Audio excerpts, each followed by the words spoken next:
proceso de restauración, ¿verdad? Hemos hablado de que estamos iniciando un proceso de restauración como iglesia, de restauración en nuestras familias. Hemos estado hablando de que empezamos a reunificarnos, a buscarnos, y estamos empezando una etapa muy bonita como familias, como amigos, como iglesia, que Dios nos está permitiendo tener.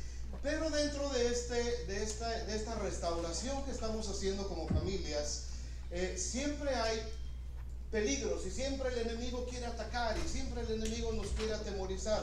Por eso es muy importante lo que quiero compartirles el día de hoy. Traía ya varios domingos pensando en esto, y creo que hoy es un buen día para hablar de esto, hoy y la próxima semana, si el Señor nos los permite así. Y quiero que veamos un poquito de lo que tocó en el tema Benji durante la alabanza. Vamos a hablar de guerra espiritual. Vamos a hablar un poco de guerra espiritual. Los que están en el curso de discipulado hemos estado hablando acerca de que nuestra lucha, nuestra guerra, no es contra carne y sangre. Nuestra lucha no es contra personas. Nuestra lucha no es contra alguien en específico. Mujeres, su lucha no es con el marido.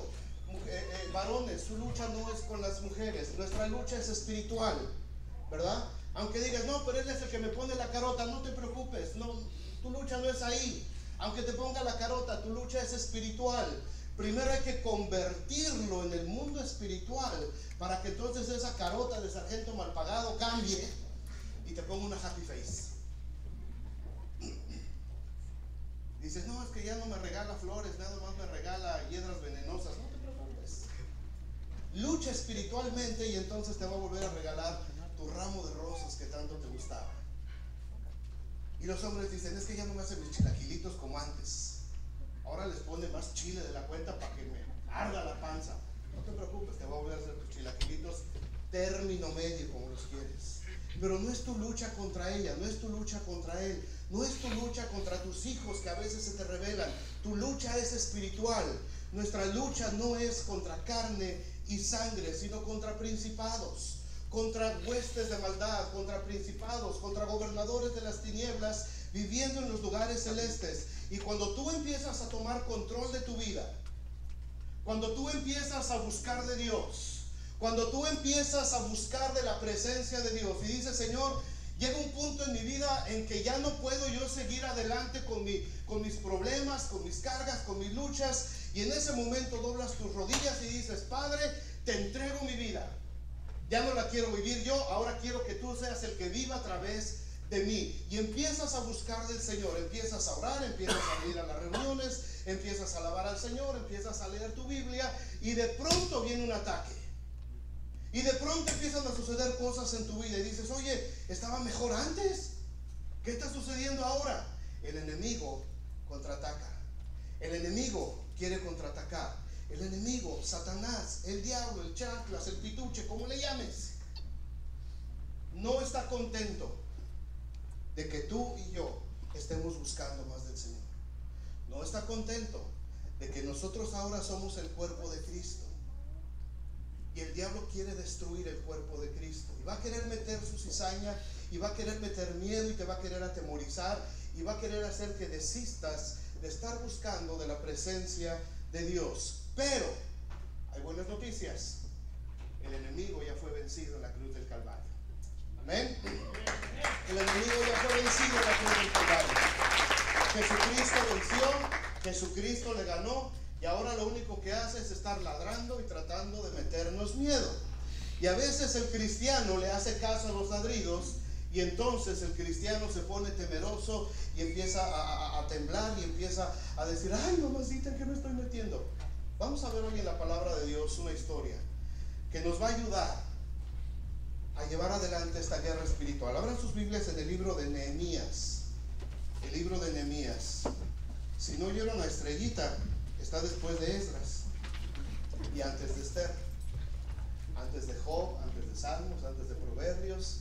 Si andan en Hebreos, ya se pasaron como 3 siglos. No, como 300 siglos. Nehemías, ¿ya lo tienen? Digan, ay, nanita. Eso. Si no quieren decir amén. Ay, nanita, por lo menos. ¿Cuál es el contexto histórico del libro de Nehemías? Para los que han estado viniendo los miércoles al curso para entender mejor la Biblia, el libro de Nehemías narra la historia cuando el pueblo de Judá que había sido llevado cautivo a Babilonia por 70 años, el pueblo empieza a regresar otra vez a Jerusalén. Hay un remanente de unas 50,000 personas que quedaron vivas después de las matanzas, destrucciones y demás, que habían sido llevados a Babilonia, y ahí vivieron esta generación por 70 años. Obviamente la generación que regresa pues ya ni siquiera sabía nada de lo que había pasado en Jerusalén. Eran puros chavos ya que habían nacido, viejitos ya casi no había de esa deportación. Solamente sabían de Jerusalén por lo que sus padres y sus abuelos les habían platicado. Pero esta generación regresa nuevamente a Babilonia de acuerdo a lo que Dios había prometido a través de los profetas. Y esta generación, este grupo, regresa a Jerusalén y se encuentra en una ciudad devastada.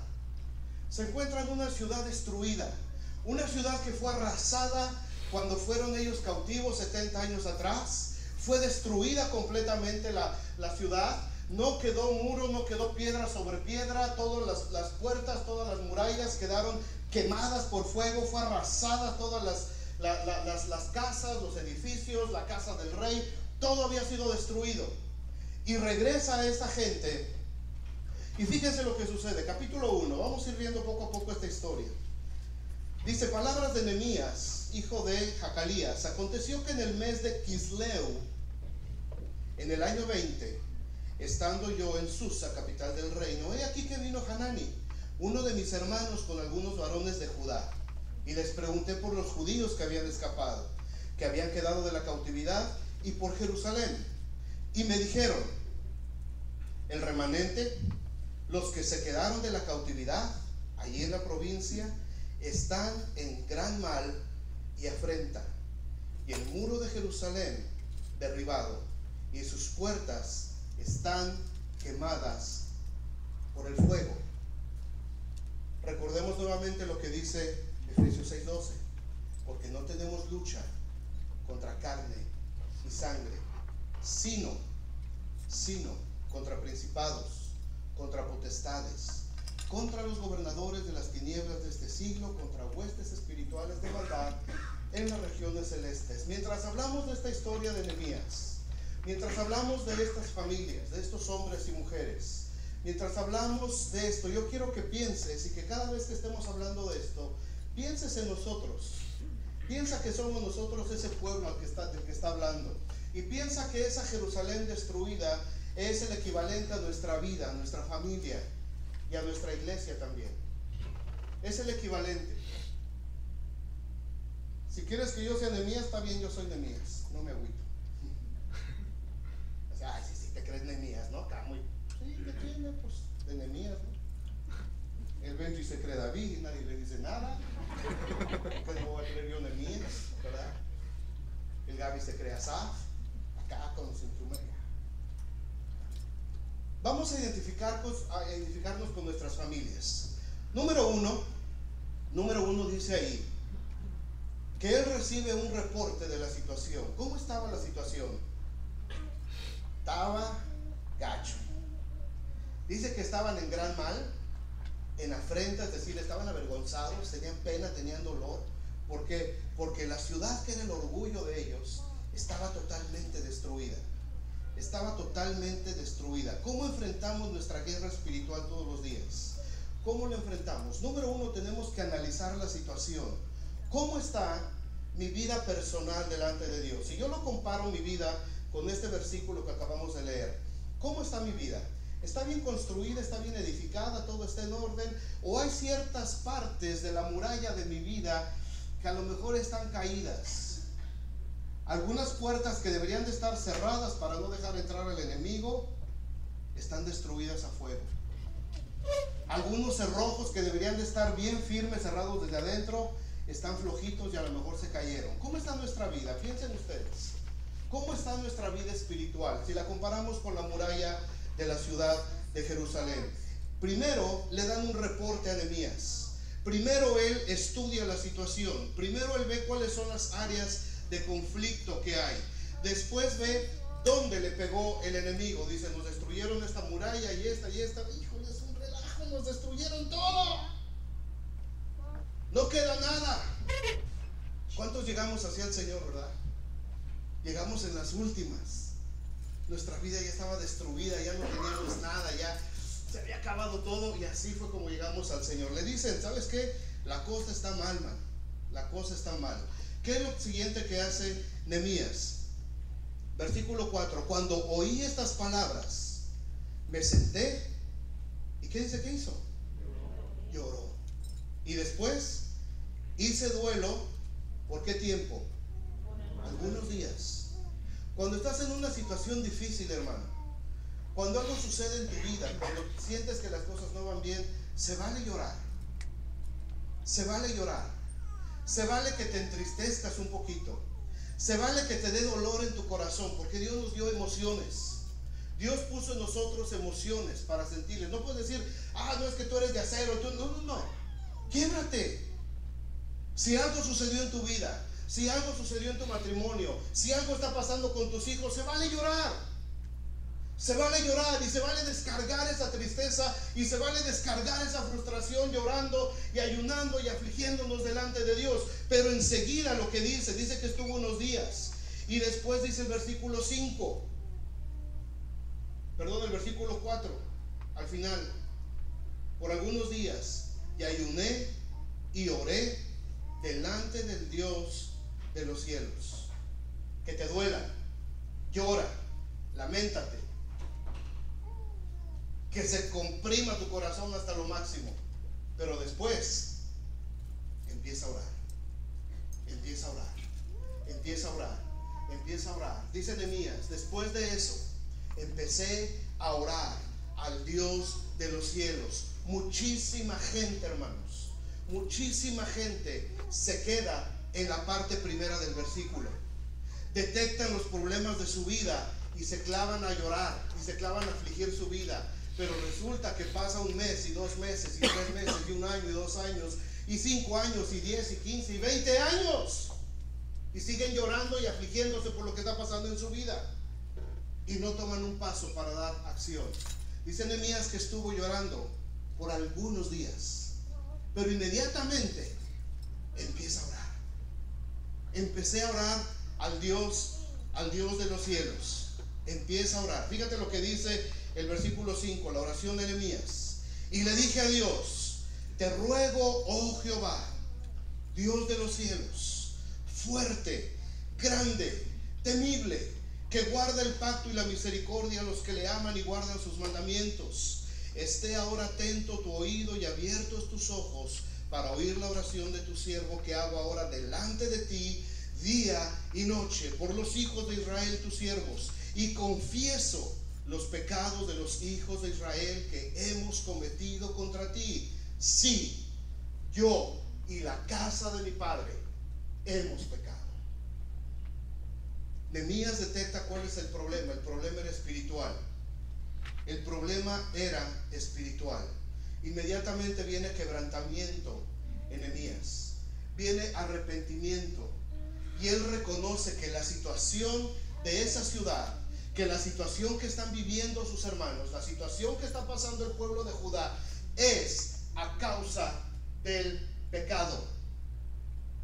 Las situaciones difíciles de nuestras vidas, hermanos, muchas, la mayor parte, el 99%, son a causa de nuestro pecado, de nuestra necedad, de que queremos hacer las cosas como nosotros queremos, de que a pesar de que la palabra de Dios nos marca una señal, nosotros caminamos por otro camino.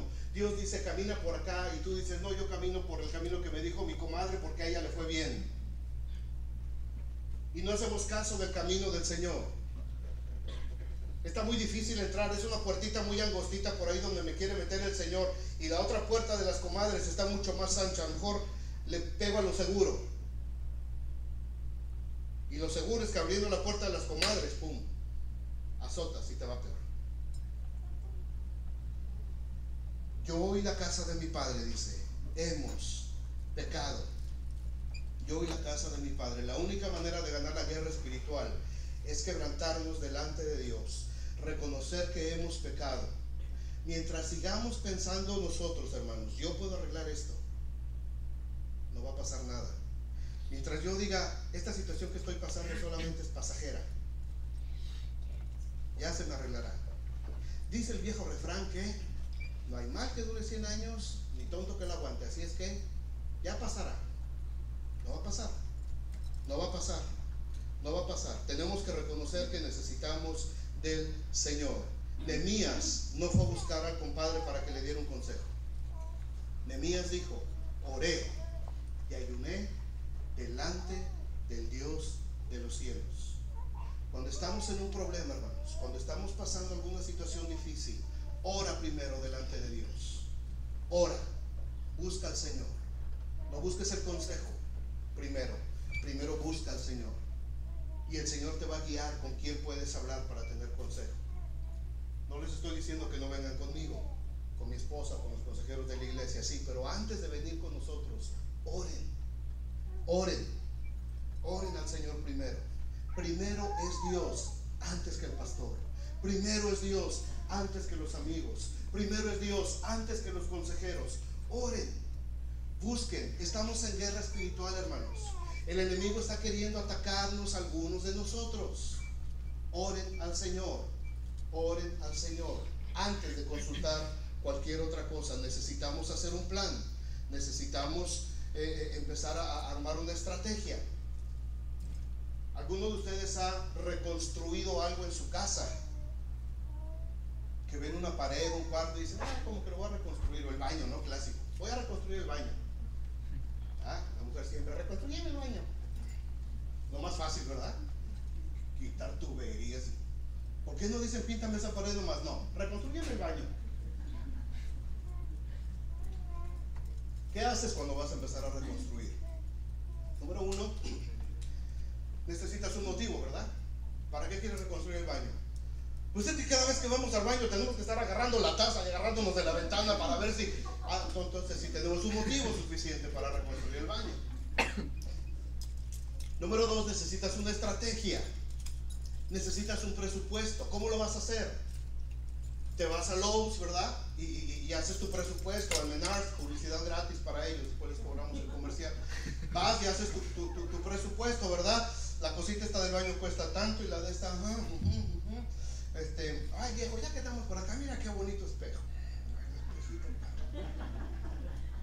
¿De qué color lo quieres? ¿Lo quieres azul? No, quiero una pared azul, la otra la quiero verde, la otra la quiero rosa y el techo lo quiero color amarillo mostaza. Galón de rosa, galón de mostaza. Tienes que hacer un presupuesto, tienes que hacer una estrategia, tienes que saber lo que vas a hacer. ¿Qué tiempo te va a demorar? No lo hagas en invierno porque mientras decoramos el baño, mientras lo reacondicionamos, vamos a tener que estar yendo allá atrás al bosquecito, así es que te va a agarrar el frío. Espérate mejor a que sea verano, que haya calorcito por lo menos, ¿verdad? Los arbolitos tienen hojitas y no se ve.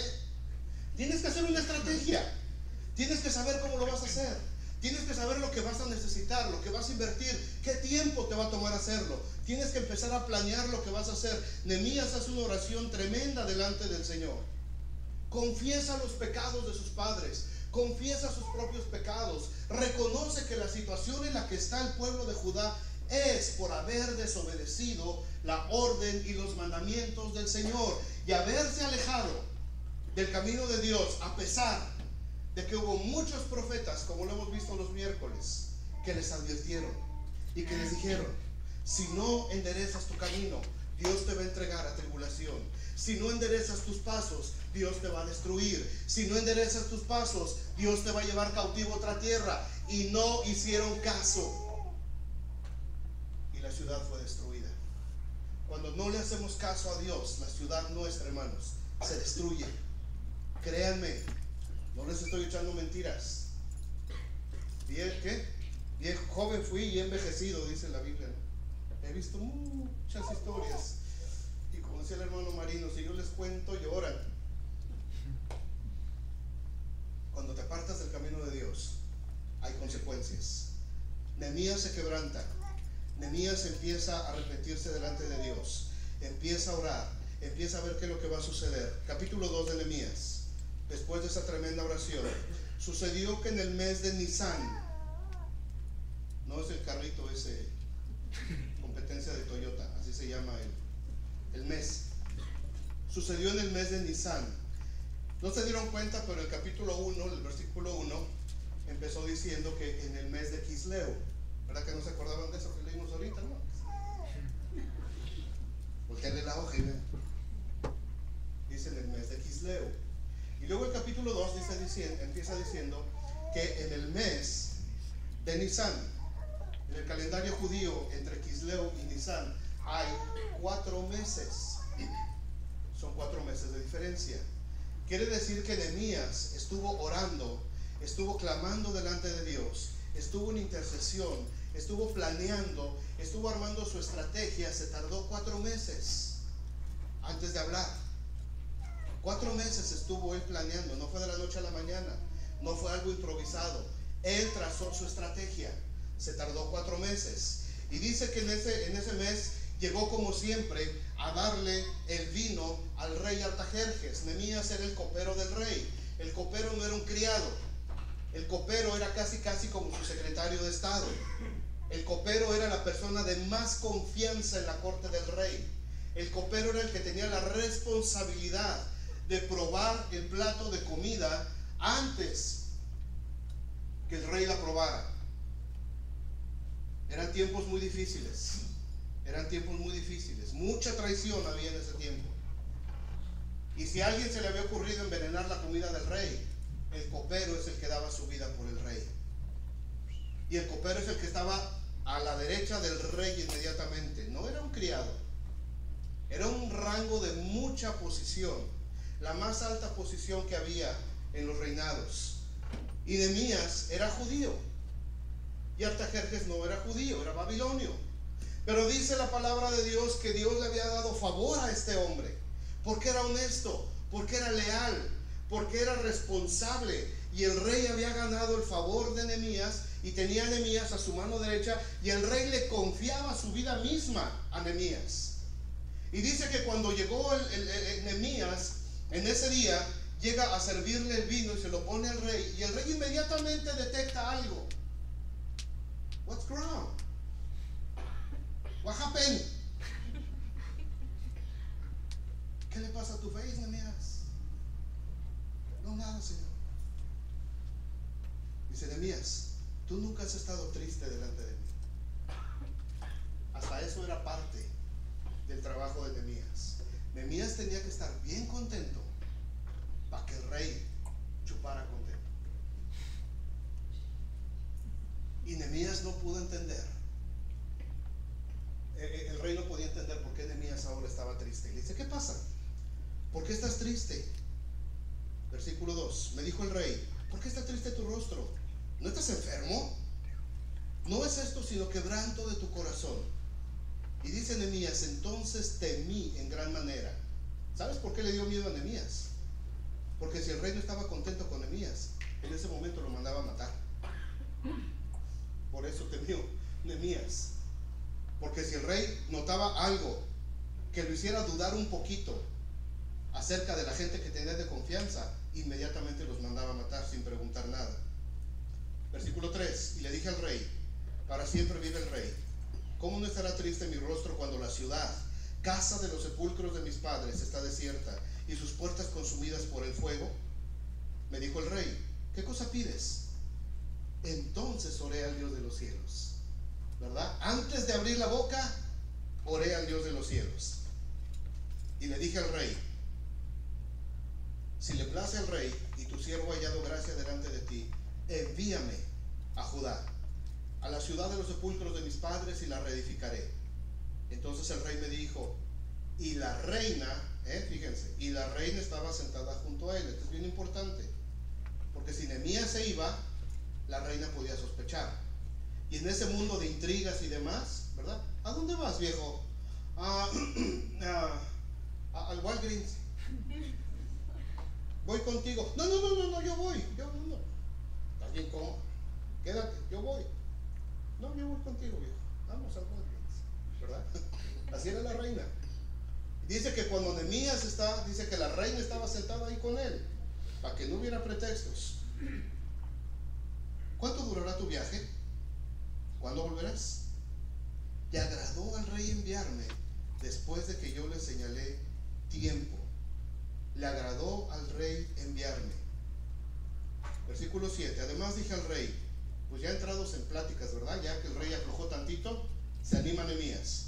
Si le place al rey, que se me den cartas para los gobernadores al otro lado del río, para que me franqueen el paso hasta que llegue a Judá. Nuevamente, era un camino muy peligroso. Había bandas de salteadores por todos lados, había ladrones por todos lados, había asesinos por todos lados, había gente mala, estaban rodeados, era un camino largo de varios días y había muchos peligros. Entonces dice, Señor, si te place que se me den cartas para que me den chance de ir pasando, porque cada ciudad que llegaban era ciudad fortificada y tenía que tener un permiso del rey para que le abrieran las puertas, pudiera estar ahí para ir de ciudad en ciudad hasta llegar a Jerusalén. Dice que se me den cartas para que yo pueda pasar, para que yo pueda ir adelante a lo que estoy haciendo. Y versículo 8, y una carta dice, para Asaf, guarda del bosque del rey, para que me dé madera para enmaderar las puertas del palacio de la casa y para el muro de la ciudad y la casa en que yo estaré. Y me lo concedió el rey, según la benéfica mano de Dios sobre mí. Cuando empiezas a reconstruir, hermano, necesitas materiales. Cuando necesitas empezar a reconstruir tu vida, necesitas materiales. Necesitas tener lo necesario para reconstruir tu vida. Volvamos a hablar de nuestra vida espiritual. Volvamos a hablar de nuestra vida personal, de nuestra vida familiar y de nuestra vida como iglesia. Necesitamos materiales. Necesitamos materiales. Y gracias a Dios nos está dando materiales. Nos está dando cursos, nos está dando enseñanzas el Señor, nos está proveyendo de Biblias. La mayoría no tenía Biblia, ya casi todos tienen Biblia. A ver, Biblias. Bueno, teléfono, les damos chance. Todavía falta gente con Biblias. Todavía falta, sí, porque te digo que con el teléfono empiezas en primera de Tesalonicenses y sigues en segunda de Facebook. Ya los conociera yo. Necesitas materiales, necesitas la palabra de Dios, necesitas estudios bíblicos, necesitas palabras, necesitas conferencias, necesitas predicaciones, necesitas consejería, necesitas compañerismo cristiano, necesitas alabar al Señor, necesitas materiales para reconstruir tu vida. Pídeselos a Dios y Dios nos los está dando. Hace unos meses ustedes como grupo aquí, como iglesia, empezaron a pedir al Señor, Señor, necesitamos materiales. Y Dios está mandando materiales para nosotros. Dios nos está empezando a capacitar, Dios nos está empezando a entrenar, Dios está empezando a darnos materiales para que empecemos y sigamos con esta labor de reconstrucción de nuestras vidas. Empezamos a juntar todos los materiales, toda la madera que necesitamos para empezar a reconstruir. Pero fíjense lo que dice el versículo 10 de ese capítulo 2. Inmediatamente, el 9, perdón, vine luego a los gobernadores del otro lado del río y les di las cartas del rey. Y el rey envió conmigo capitanes del ejército y gente de a caballo. No iba solo Nehemías. La guerra espiritual, hermanos, no la ganas solo. Necesitas a la iglesia, necesitas hermanos, necesitas gente alrededor de ti de confianza, que tengan temor de Dios, que sepan cómo orientarte, cómo ayudarte, cómo guiarte. No pelees solo tu batalla. Cristianos solitarios son blanco fácil de Satanás. Cristianos solitarios, rapidito, viene un principado y le haces batalla. Y dice el principado, dice, ay, caray, este salió respondón, se va y trae huestes de maldad. Y le haces batalla y los derrotas. Y dicen los principados y las huestes de maldad, este no se nos va vivo. Y van por huestes de maldad, van por gobernadores de las tinieblas y entonces te hacen pedazos. Pero si vienen y encuentran un ejército de cristianos enfrente, salen huyendo. Dicen, con estos no podemos, vámonos a echar pulgas a otro lado. No pelees solo. Si estás enfrentando batallas, no pelees solo. Muchas veces decimos, es que si le comparto a alguien, ¿qué va a decir el pastor de mí? si le llego a decir al pastor que estoy batallando en esta área de mi vida? ¿Qué imagen va a tener? No te dejes engañar por el diablo. Esa es la peor mentira que el diablo puede poner en nosotros para evitar que salgamos victoriosos de la guerra espiritual. Aquí no se trata de tu imagen. Aquí no se trata de qué voy a pensar yo o qué va a pensar la persona que te dé un consejo. No se trata de eso. Se trata de que salgas adelante. Se trata de que tengas la victoria en el Señor. Se trata de que juntos oremos y que juntos veamos qué es lo que Dios quiere de tu vida para que salgas adelante. No le hagas caso al diablo cuando te diga: es que ¿qué van a decir de mí? ¿Qué van a pensar de mí? Tan santito que me ven todos los días en la iglesia, y si le digo que ando cargando con esto, ¿qué va a decir de mí? Híjole, les iba a decir una palabra de que quiero decir esto, pero no me va a regañar mi esposa, no la digo nada. Cuando me empiezo a emocionar así, no veo la rosa así, mira. Y ya sé que tengo que enfriarme un poquito. Respirar profundo, tomar tantita agua. Eso es una soberana mentira del diablo. ¿Está bien? No te dejes engañar.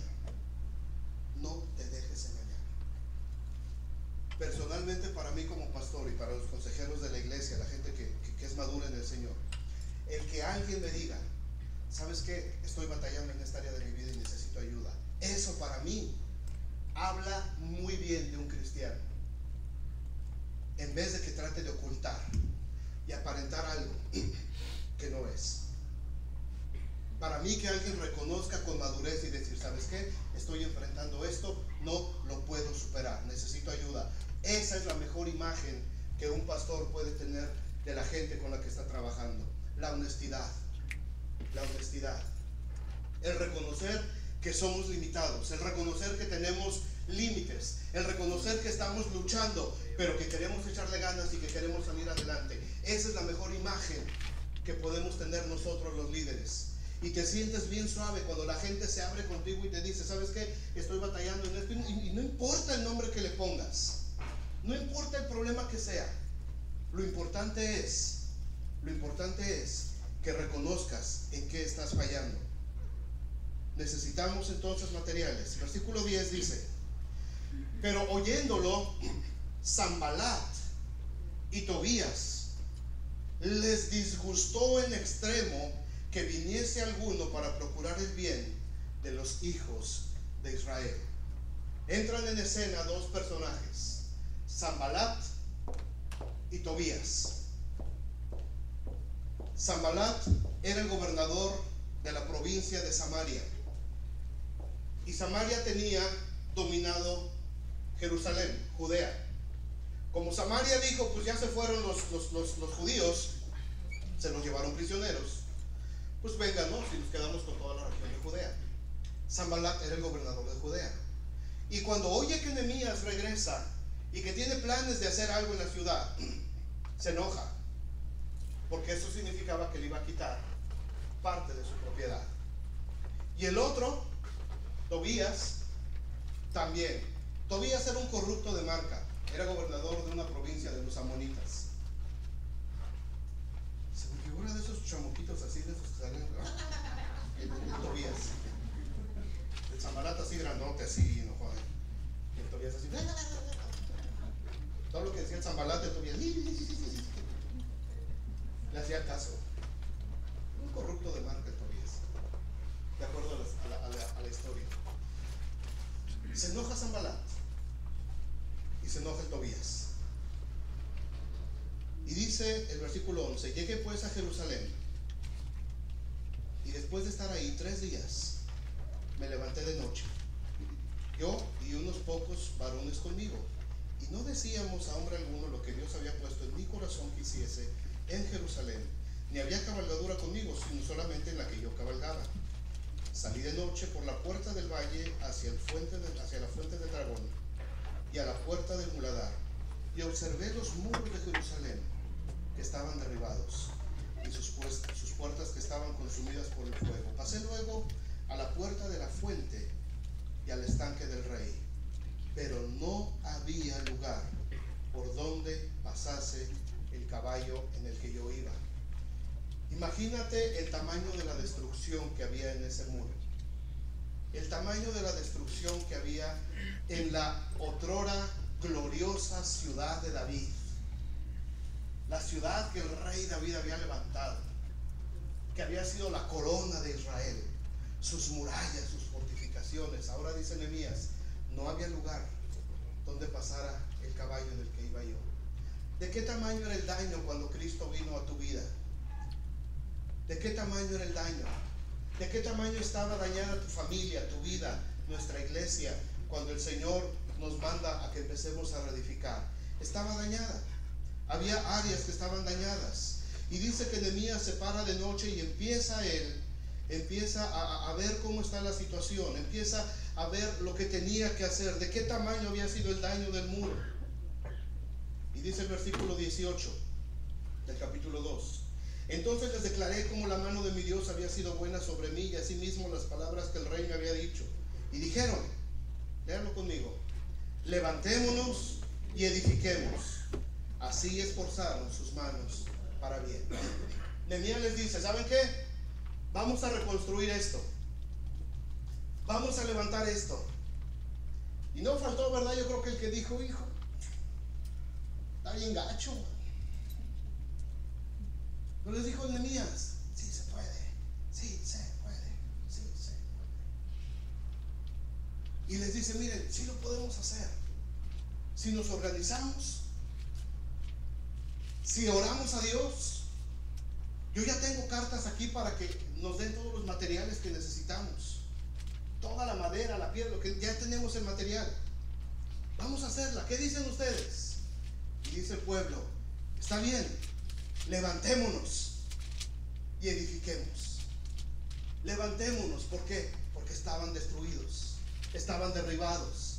De acuerdo a lo que le dijeron en el reporte a Nehemías, el pueblo estaba en temor y en gran afrenta. Estaban destruidos. Y cuando Nehemías viene y les dice, sí vamos a poder reconstruir, la gente dice, está bueno Nehemías, levantémonos, vamos a edificar. ¿Y qué dice la iglesia del Señor? Levantémonos, vamos a edificar. Mi casa estaba destruida, pero el Señor me la va a restaurar. Mi familia estaba destruida, pero yo sé que el Señor me la puede restaurar. Mi vida estaba destruida, pero yo sé que Dios la puede volver a edificar. Mi matrimonio estaba despedazado, pero yo sé que el Dios de los cielos puede reedificar nuevamente mi vida y puede reedificar todo lo que está alrededor de mí y puede reedificar la iglesia. Me acuerdo cuando ustedes me han platicado, es que hace años éramos tantos en la iglesia y la iglesia estaba así. ¿Por qué no podemos reedificar? Levantémonos y reedifiquemos. Vamos a edificar. Y dice, así esforzaron sus manos para bien. Y nuevamente versículo 19, entra en acción aquel. Pero cuando lo oyeron Sanballat, Tobías, y aquí se agrega un tercero en discordia, Gesem. ¿Quién metió a Gesem? ¿No la bronca era entre Sanballat y Tobías? Entre el grandotote de Sanballat. Ahora entra un árabe. Vamos a destruir a los judíos. Yo me uno contigo, Sanballat, y con Tobías. Vamos destruyendo judíos. ¿Quién no mete al árabe? Nada tiene que hacer este árabe ahí. Principados, huestes de maldad, gobernadores de las tinieblas, huestes habitando en las regiones celestes. Cuando Satanás no puede con uno, se trae a más cuates, y a más cuates, y a más cuates. Jesucristo dijo cuando liberó a un hombre de un demonio, le dice, y fíjense lo que les voy a decir, les dice Jesús, cuando un demonio sale de una persona, se va y anda vagando por lugares desiertos, y cuando no encuentra reposo, dice el demonio, volveré a la casa de donde salí. Y regresa, y cuando llega a la casa la encuentra barrida y escombrada. Resulta que ya hay dones espirituales, resulta que el Señor ya limpió, el Señor está haciendo cosas y esa casa está limpia y escombrada. Se va el demonio y toma a otros 7 espíritus peores que él, y entrando, el estado de esa persona viene a ser peor de como estaba antes. Pero ahí la clave es entrando. ¿Quién lo dejó entrar? ¿Quién le abrió la puerta? ¿Por qué se metió? No tenía por qué entrar. Había una puerta derribada, había unos cerrojos que estaban flojos, y él vino con 7 peores y se metió. Esto sucede muy a menudo, esto sucede muy seguidito. Levantémonos y edifiquemos. Se agrega Gesem el árabe. Ahora eran 3. Cuando empiezas a reedificar tu vida, los que se burlan de ti se van a multiplicar. Los principados de maldad se van a ir multiplicando sobre nuestra vida. Y fíjese la respuesta, porque Gesem y estos hombres le empezaron a decir: ¿qué es lo que hacéis vosotros? ¿Te estás rebelando en contra del rey? ¿Por qué vas a edificar?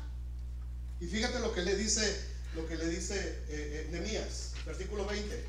Y en respuesta les dije: el Dios de los cielos, Él nos prosperará, y nosotros sus siervos nos levantaremos y edificaremos, porque vosotros, Sanballat, Tobías, Gesem, vosotros no tenéis parte ni derecho ni memoria en Jerusalén.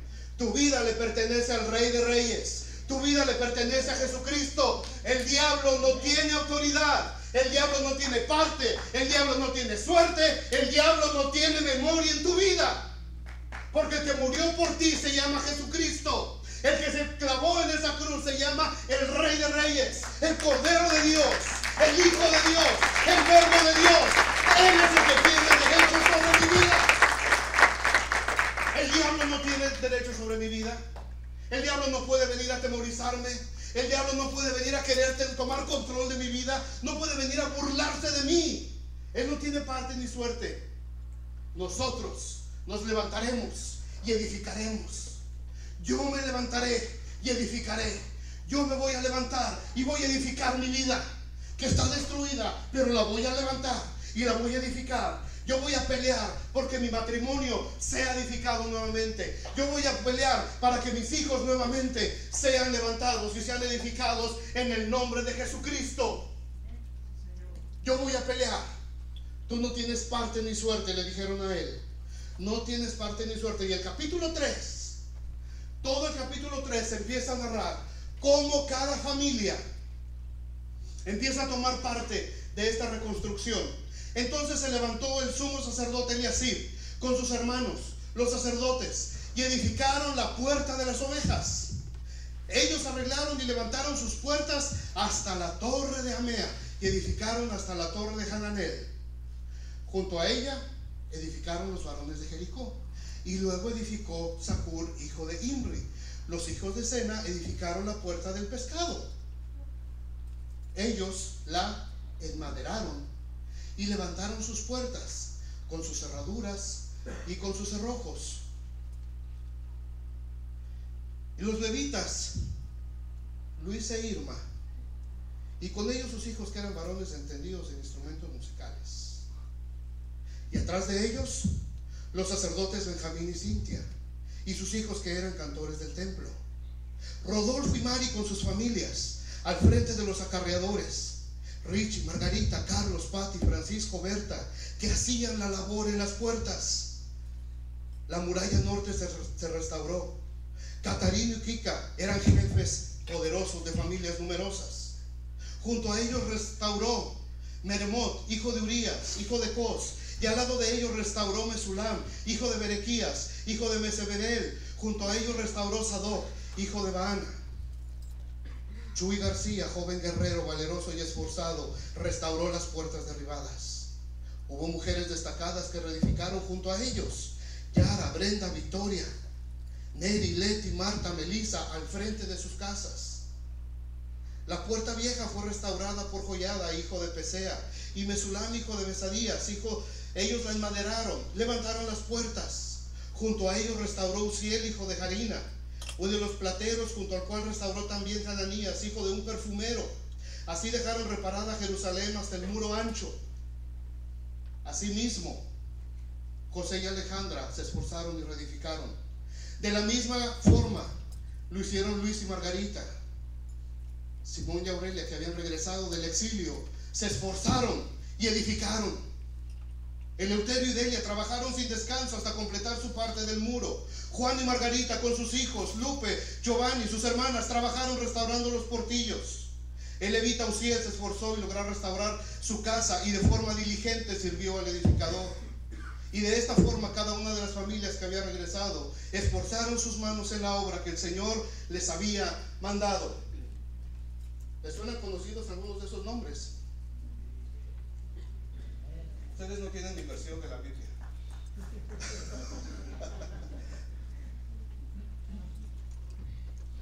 ¿Por qué?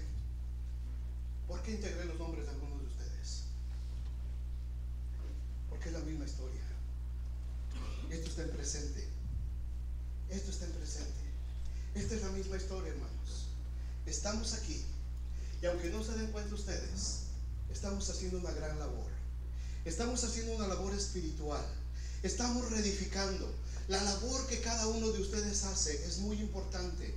Y Dios está tomando nota y está tomando cuenta de todo lo que estamos haciendo y de la manera en que estamos restaurando. El enemigo se enfurece en gran manera. Capítulo 4, versículo 1. Cuando oyó Sanbalat que nosotros edificábamos el muro, se enojó y se enfureció en gran manera e hizo escarnio de los judíos y habló delante de sus hermanos y del ejército de Samaria. Ya no nada más era Sanbalat, ahora se trajo al ejército completo de Samaria y dijo: ¿qué hacen estos débiles judíos? ¿Se les permitirá volver a ofrecer sus sacrificios? ¿Acabarán en un día? ¿Resucitarán de los montones del polvo las piedras que fueron derribadas? Y estaba junto a él el Tobías, el cual dijo a los que allí edificaban del muro de piedra: si se suben las horas sobre tu muro se les va a caer. Eso dijo el Tobías. Qué bueno que no lo vamos a conocer, ¿verdad, Tobías? Él va a estar muy lejos de nosotros. Versículo 4. Oye, oh Dios nuestro, que somos objeto de su menosprecio, y vuelve el baldón de ellos sobre su cabeza, y entrégalos por despojar en la tierra de su cautiverio. No cubras su iniquidad, ni su pecado se ha borrado delante de ti, porque se airaron contra los que edificaban. Lean conmigo el versículo 6. Edificamos pues el muro, y la muralla fue terminada hasta la mitad de su altura, porque el pueblo tuvo ánimo para trabajar. Edificamos pues el muro, y el muro llegó a la mitad de su altura. ¿Por qué? Un elemento: el pueblo tuvo ánimo para trabajar. ¿En qué nivel va tu muralla? ¿Hasta qué punto has reedificado tu muralla? ¿Cuántas puertas has logrado cerrar? ¿Cuántos portillos has logrado asegurar por dentro? ¿Cuántas partes del muro de tu vida has logrado que sea construido? Dice: edificamos pues el muro, y la muralla fue terminada hasta la mitad de su altura. Hasta la mitad de su altura, por una sola razón: porque el pueblo tuvo ánimo para trabajar. Volvieron a conspirar. Versículo 7. Pero aconteció que oyendo Sanbalat y Tobías y los árabes, y súmale, y los amonitas y los de Asdod, empezó a salir chamucos por todos lados. Empezaron a brincar de todos lados, que los muros de Jerusalén eran reparados, porque ya los portillos comenzaban a ser cerrados. Se encolerizaron mucho y conspiraron todos a una para venir a atacar a Jerusalén y hacerle daño. Conspiraron, mandaron amenazas, pero no podían hacer nada. Satanás te quiere intimidar, te va a querer hacer ver cosas. Varios de ustedes me han platicado ya de que han sentido miedo en las noches, de que han sentido cosas, presencias acá, el diablo nos va a querer intimidar, nos va a querer meter miedo, pero no nos puede tocar. Sanbalat y toda esta gente estaban hablando, conspirando, enojados, enfurecidos, pero nunca pudieron atacar lo que Dios estaba levantando. No tengas temor, no tengas temor de lo que está pasando. Empieza, dice que estaban ya cerradas algunos portillos, versículo 9. Entonces oramos a nuestro Dios y por causa de ello pusimos guardias contra ellos de día y de noche. Ya no solamente la oración, empezamos a redoblar ahora el esfuerzo. Ahora tenemos guardias. Ayer una guardia de oración empezó aquí a las 5 de la mañana. Un grupo de varones empezó a orar aquí a las 5 de la mañana. Y yo les dije, no es casualidad que se les haya prendido el foco de orar. Yo no les dije nada. Lo último que yo quería era pararme a las 5 de la mañana. Se los digo delante de Dios. Soy malo para pararme de madrugada yo. Me desvelo todo lo que quieras, pero no me pares temprano. Y a un hijo de Dios se le ocurre, ¿por qué no empezamos a orar a las 5 de la mañana los varones? Otra brillante idea. Pero si no lo hubiéramos hecho, hermanos, el diablo empieza a tomar ventaja. Y ayer estuvimos orando y cubriendo con la sangre de Cristo a cada uno de ustedes, a cada familia, a cada persona, a los adolescentes por nombre, a todas las señoritas, a una por una.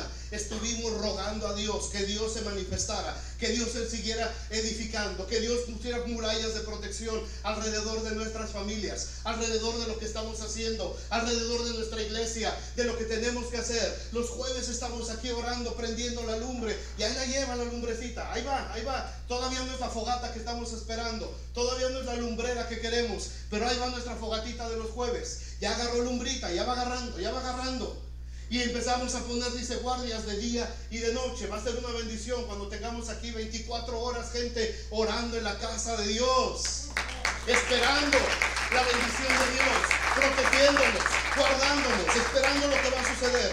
Ya se nos hizo tarde, pero déjenme acabar con esto. Lo vamos a dejar para la siguiente parte la próxima semana. Pero déjenme decirles esto solamente. Versículo 9, versículo 10. Y dijo Judá: las fuerzas de los acarreadores se han debilitado y el escombro es mucho y ya no podemos reedificar. El escombro es mucho. Si tú te has dado la tarea de reedificar, de rediseñar algo en tu casa, ¿cuánto sale de escombro? Si nomás quieres una paredcita que quieres arreglar o quieres pintar algo, cuando te das cuenta hay un montón de escombro que no te deja avanzar, ¿verdad? Mucho escombro. Llegó el momento en que los acarreadores se cansaron y el escombro era mucho. Y déjame decirte rápido de qué se trata ese escombro. Cuando tú empiezas a limpiar tu vida y empiezas a limpiar tu casa, te voy a decir algunas cosas que se convierten en escombros en tu casa, que te bloquean y no te dejan avanzar en tu vida espiritual. Imágenes. Si todavía hay imágenes en tu casa, saca el escombro de tu casa. Es que es el San Martín Caballero que mi abuelita le regaló porque le iba muy bien en el negocio. Sácalo de tu casa. Es que la estampita de San Judas Tadeo que era muy milagroso, que era parte de mí. Sácalo de tu casa. El escombro te va a bloquear. El escombro no te va a dejar avanzar. Hechicerías, astrologías. Deja de jugar con horóscopos. Deja de jugar con hechicerías. Deja de jugar con lectura de cartas, con tarot, con café, con todo lo que te aparta de Dios. Eso es escombro y está bloqueando tu desarrollo espiritual. Si tú no eliminas este escombro de tu casa, te vas a atorar y va a llegar el momento en que no puedes avanzar. Y dices, pero vengo a la iglesia, vengo a la oración, estoy leyendo mi Biblia, pero mientras no saques el escombro de tu casa, te vas a bloquear, no puedes caminar. Y se te acaban las fuerzas y ya no puedes construir pactos de sangre. Ay, no, Dios me libre, de veras. ¿Sabes de qué se trata toda esa serie? Y por eso quería que estuvieran aquí los muchachos hoy. Esta generación está muy metida con este asunto del vampirismo. Twilight. El vampirismo existe. El vampirismo es una secta satánica. Es una secta satánica que te bloquea. Esta secta satánica se burla, hace blasfemia y hace afrenta a las dos cosas más sagradas del cristianismo: la sangre de Cristo y la vida eterna. ¿Por qué no puedo leer mi Biblia? ¿Qué estás leyendo?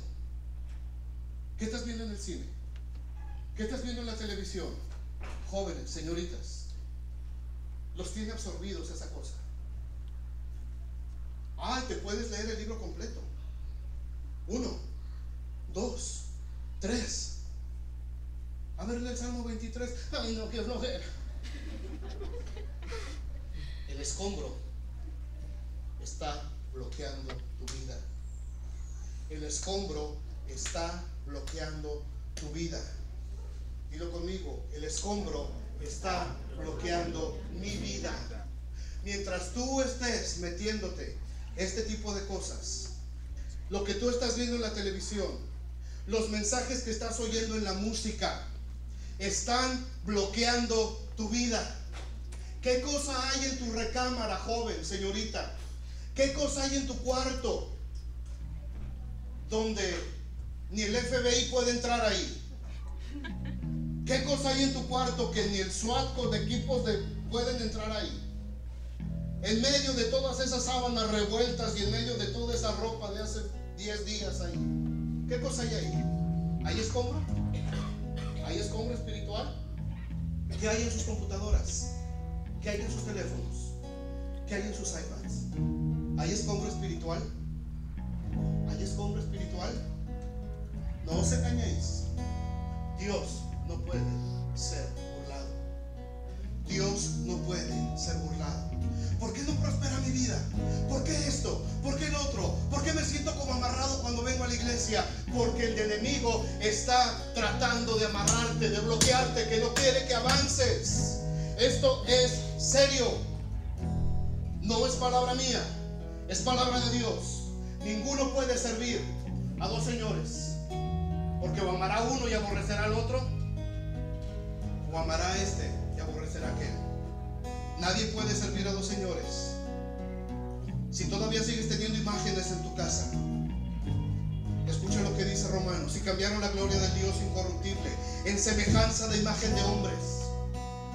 ¿Tienes imágenes de hombres, de mujeres en tu casa? No me preguntes por qué entonces tu vida espiritual no avanza. Saca el escombro de tu casa. Saca el escombro de tu casa. Ay, es que me suscribí al servicio de Walter Mercado. No se ha hallado en ti quien haga pasar su hijo o su hija por el fuego, ni quien practique adivinación, ni agorero, ni sortílego, ni hechicero. Es abominación para el Señor.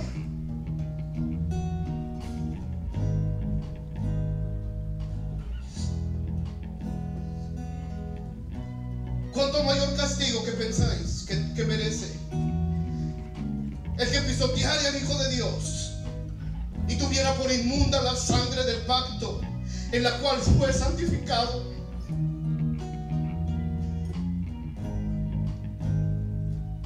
No podemos hacer afrenta, hermanos, a ese Espíritu Santo de Dios. No podemos ya pisotear la sangre de Cristo, perdonen la palabra, con nuestras estupideces. Es que solamente lo hago a veces. Es que solamente lo hago poquito. Es que no le hago daño a nadie. Estás dañando tu vida. Estás impidiendo que la presencia de Dios fluya en tu vida. Cuanto más adoras a algo, te conviertes más a su imagen. Mientras más adoras a Dios, te conviertes a la imagen de Dios. Pero mientras más adoras a las cosas del mundo, te conviertes a las cosas del mundo. No podemos seguir jugando. Dios está restaurando. Dios se está levantando. Dios quiere llevar a estas familias. Dios quiere llevar a esta iglesia a otra dimensión. Pero necesitamos levantarnos. Necesitamos empezar a edificar y necesitamos renunciar y empezar a sacar todo el escombro que hay en nuestras casas. Necesitamos sacar todo el escombro, toda esa música que denigra a la mujer, toda esa música que exalta a las drogas, toda esa música que habla de rebeldía, toda esa música que habla de dejar los caminos de Dios y que vayas por tu propio camino. ¿Por qué? Porque así es mi vida, porque la quiero vivir como yo quiera, porque nadie tiene que decirme lo que yo tengo que hacer. Ese es el mensaje, muchachos, que están recibiendo en las escuelas. Ese es el mensaje que están recibiendo en las escuelas. Vive tu vida, nadie te tiene que decir lo que tienes que hacer. Que tus padres no te impongan la religión, tú tienes que decidir. ¡Mentira! Instruye al niño en su camino, y aun cuando fuere viejo no se apartará de él. Yo tengo que instruir a mis hijos en el camino de Dios, pero es que no quieren venir. Como que no vienen, vienen y se sientan y entienden y abren las orejas y escuchen lo que Dios quiere para ustedes, porque más tarde va a ser demasiado tarde. Cuando tus hijos estén en las drogas, cuando tus hijas estén embarazadas, cuando tu matrimonio esté despedazado, vas a decir: ¿por qué no puse atención a lo que Dios me estaba diciendo? ¿Por qué no saqué el escombro de mi casa? ¿Por qué no entré a hacer limpieza espiritual a mi casa? Oh, en el nombre de Jesús, en el nombre de Jesús, en el nombre de Jesús, en el nombre de Jesús, en el nombre de Jesús, en el nombre de Jesús, en el nombre de Jesús.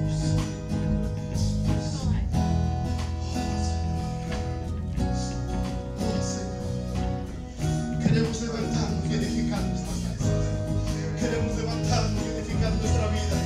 Queremos levantarnos, Señor. Queremos levantarnos y edificar nuestra vida, Dios. Pero hay tantas cosas, Señor, a las que les hemos puesto importancia. Hay tantas cosas, Señor, que nos están desviando de ti. El enemigo viene y se burla de nosotros, y nosotros estamos dejando puertas abiertas. No estamos cerrando esos portillos, no estamos levantando murallas de piedra, no estamos, Señor, reconstruyendo de acuerdo a tu propósito, de acuerdo a tu voluntad. Oh Padre, en el nombre de Jesús, abre los ojos de tu iglesia en esta hora, Señor. Abre los ojos espirituales, abre los ojos espirituales, Señor. Anula todos esos bloqueos en el nombre de Jesús, en el nombre de Jesús. Anula, quita esos bloqueos en la mente de todos nosotros, quita esos bloqueos en el nombre de Jesús. Quita, Señor, en esta hora, quita, Señor, en esta hora esa máscara espiritual en nuestras caras. Quítala, Señor, de los jóvenes, de las señoritas, de los varones, de las mujeres. Señor, quita de nosotros en esta hora. Quítanos, Padre, para que podamos ver cuál es el escombro que hay en nuestras vidas. ¿Dónde está el escombro todavía que nos está impidiendo crecer? ¿Dónde está el escombro que nos está haciendo que blasfememos en contra de la sangre del Hijo de Dios?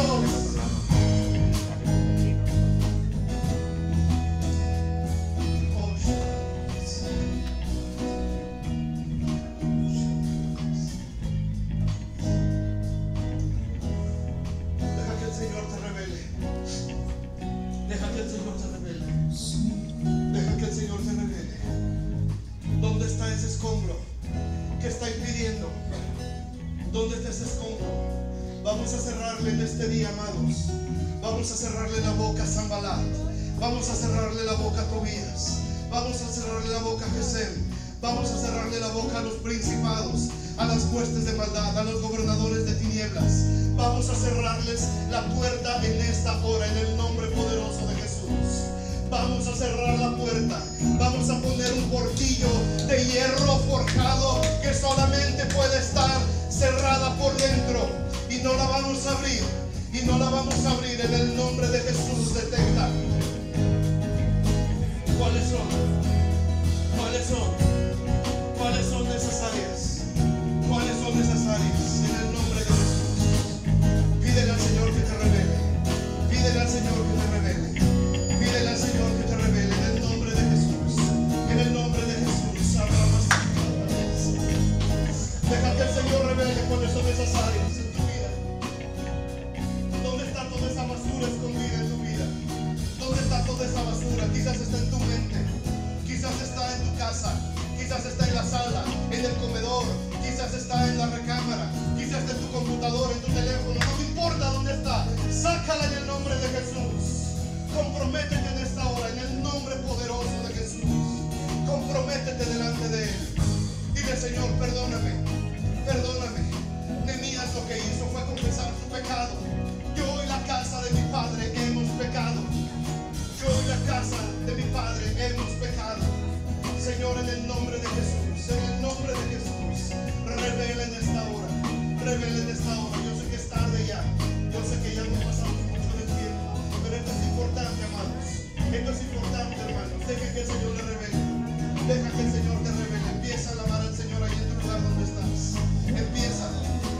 Vamos a poner de pie, vamos a decir al Señor estas palabras.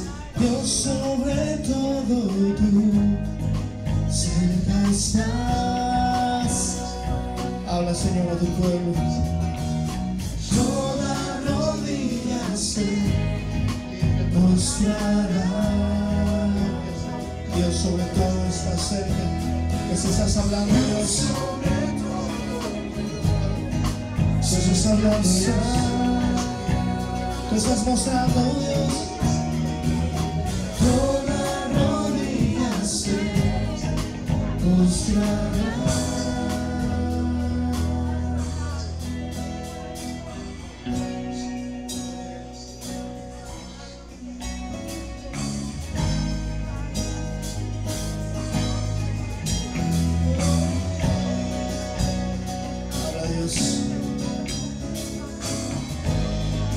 Reconstruir nuestra familia, nuestros hijos, nuestros matrimonios.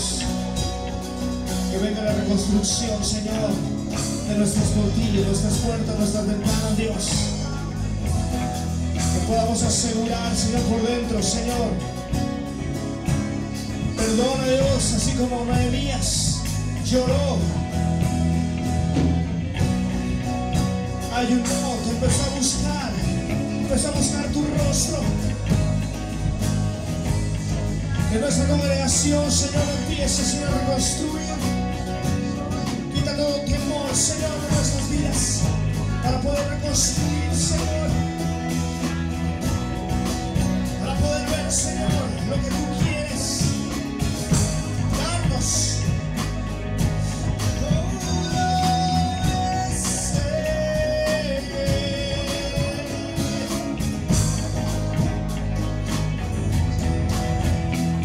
El ciego ve, el sordo oirá, los muertos se levantarán, y tú, mi Dios, por siempre reinarás. El ciego ve, el sordo oirá, los muertos se levantarán. Por siempre reinará. El cielo ve, el sol oirá, los muertos se levantarán, y tú, mi Dios, por siempre reinarás.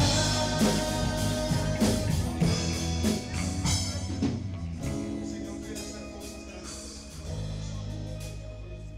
Si tú sabes que hay cosas en tu vida, si tú sabes que hay escombro, déjame decirte que la guerra que estamos enfrentando, hermanos, es seria. Es seria, porque la victoria que Dios tiene para nosotros es muy grande. La victoria que Dios tiene para tu familia es muy grande. Pero si no tomamos una decisión seria de comprometernos con el Señor, con la palabra de Dios.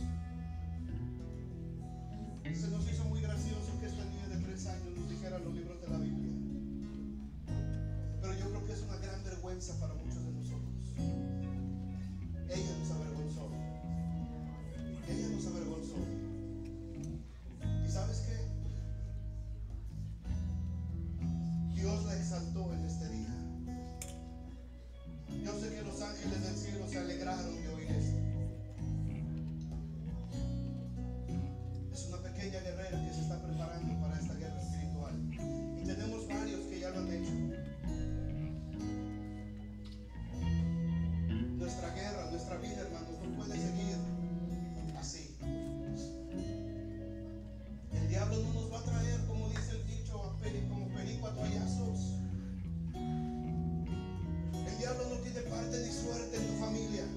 El diablo no tiene parte ni suerte en tu matrimonio. El diablo no tiene parte ni suerte en tus hijos. Pero comprométete con el Señor. Comprométete.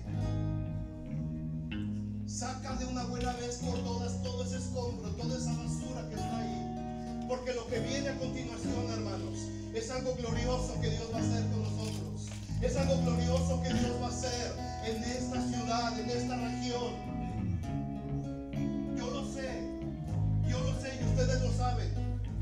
Y ustedes lo saben porque se los han dicho muchas veces. Dios va a hacer cosas grandes en este lugar. Dios lo va a hacer. Pero necesitamos guerreros, hombres, mujeres, jóvenes, señoritas, realmente comprometidos, realmente limpios, que estén listos para seguir edificando. Apenas vamos a la mitad.